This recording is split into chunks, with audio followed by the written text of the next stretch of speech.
ଆମେ ବୁଲିବାକୁ ଆସିଥିଲୁ ଆମେ ସିନିୟର ଭାଜପା ଜିଲ୍ଲାର ପ୍ରମୁଖ ଭାଜପା କାର୍ଯ୍ୟକର୍ତ୍ତା ମାନେ ଆମେ ଏଠି ଦେଖିବାକୁ ପାଇଲୁ ଯେ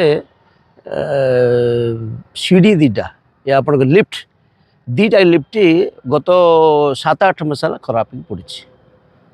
ଯେହେତୁ ଲୋକଙ୍କର ସୁବିଧା ପାଇବେ ବୋଲିକି ଡେଲିଭରି କେସ୍ରେ ସ୍ତ୍ରୀ ଲୋକମାନେ ଯିବା ଆସିବା ପାଇଁ ଅସୁବିଧା ଅଛି, ସେଥିପାଇଁ ସରକାର ତରଫରୁ ଲୋକଙ୍କୁ ଯେମିତି ସର୍ବନିମ୍ନ ବ୍ୟବସ୍ଥା ସୁବିଧା ପାଇପାରିବେ ସେ ଦୃଷ୍ଟିରୁ ସରକାର କରିବା ସତ୍ତ୍ୱେ ଏମାନଙ୍କର ମେଡ଼ିକାଲ ଯେଉଁ ଅଫିସର୍ସ ଅଛନ୍ତି ତାଙ୍କର ମୁଣ୍ଡବୁଲା ପାଇବେ ବୋଲିକି ଲୋକେ ଅସୁବିଧାରେ ପଡ଼ୁଛନ୍ତି।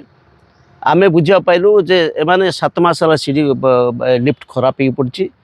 ଏମାନେ ଚିଠି କରିଛନ୍ତି ଜିଡ଼ିକୁ, ଜିଡ଼ି ବାଲା କରିବେ ବୋଲି ପେମେଣ୍ଟ ଜିଡ଼ି ବାଲା ଦେଉଛନ୍ତି, ଯିଏ ଲିଫ୍ଟ ମେଣ୍ଟେନ୍ କରୁଛି ତାକୁ ଦେଉଛନ୍ତି। ତ ଏମାନେ 5-7ଟା ଚିଠି ଦେଇଛନ୍ତି। ଚିଠି ମାଧ୍ୟମରେ ଏମାନେ ସୀମିତ ହେଇଛନ୍ତି, କିନ୍ତୁ ଚିଠି ମାଧ୍ୟମରେ ଆମେ ଆଙ୍କୁ ପଚାରିଲୁ, ଏମାନେ କହିଲେ ନା ଆମେ ଆପଣ ଯାଇକି ଜିଡ଼ି ସହିତ ଯୋଗାଯୋଗ କର। ତ ସରକାର ସମସ୍ତଙ୍କ ସୁବିଧା ପାଇବେ ବୋଲିକି ଲିଫ୍ଟ କରିଛି, ଲୋକଙ୍କର ଅସୁବିଧା ନ ସେଟା କରିଛି। ଏମାନେ ଖାଲି କଥା ବୁଲାଇବା ପାଇଁ ଲାଗିଛନ୍ତି।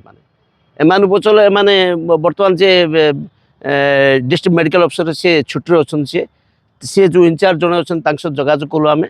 ସିଏ ତାଙ୍କୁ ଖାଲି ଚିଠି ଦେଖେଇଲେ ଯେ ଆମେ ମୁଁ ବୋଇଲେ ଯଦି ଜିଡ଼ି ଯଦି ଏମିତି କହୁଛି ଆପଣଙ୍କର ଉପରେ ତା ଉପରେ ଅଧିକାରୀ କିଏ, ଆପଣଙ୍କ ଅଧିକାରୀ କିଏ ଯେ ଜିଡ଼ି ଏମିତି କହୁଛି ବୋଲି ତାକୁ ଜଣାଇବା ପାଇଁ ଆପଣ ଅଧିକାର ଏମାନେ ଲେଖିନାହାନ୍ତି କଲେକ୍ଟରକୁ କାହାକୁ ଲେଖିବା।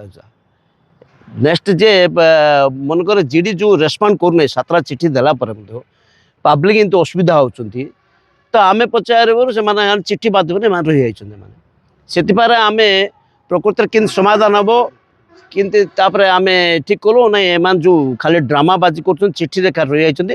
ଆମେ ଠିକ୍ କଲୁ ଯେଉଁ ଆସନ୍ତା ସୋମବାର ଦିନ ପ୍ରମୁଖ କାର୍ଯ୍ୟକର୍ତ୍ତା ଭାରତୀୟ ଜନତା ପାର୍ଟିର ସବୁ ଯିବୁ, କଲେକ୍ଟରଙ୍କୁ ଦେଖା କରିବୁ, ପ୍ରାଞ୍ଜଳ ବୁଝେଇବୁ, ତାଙ୍କୁ କହିବୁ, ତାଙ୍କୁ ମଧ୍ୟ କହିବୁ ଯଥାଶୀଘ୍ର ତାର ସମାଧାନ ପାଇଁ। କାହିଁକି ଲୋକେ ଅସୁବିଧା ହେଉଛନ୍ତି। ଲୋକ ଅସୁବିଧା ହେଲେ ସରକାର ବିରୋଧରେ କହିଲେ ଆମେ ଶୁଣିବୁ ନାହିଁ। ସରକାର ସବୁ ପ୍ରକାର ସୁବିଧା ପାଇଁ ଲୋକଙ୍କର ବ୍ୟବସ୍ଥା କରୁଛି, କିନ୍ତୁ ଅଫିସର୍ସ ଯେଉଁମାନେ ଅଛନ୍ତି ମୁଣ୍ଡବୁଲା କଥାବାର୍ତ୍ତା କେବଳ ଆପଣଙ୍କର ଚିଠି ମାଧ୍ୟମରେ ସୀମିତ ହେଇକି ରହିଛନ୍ତି।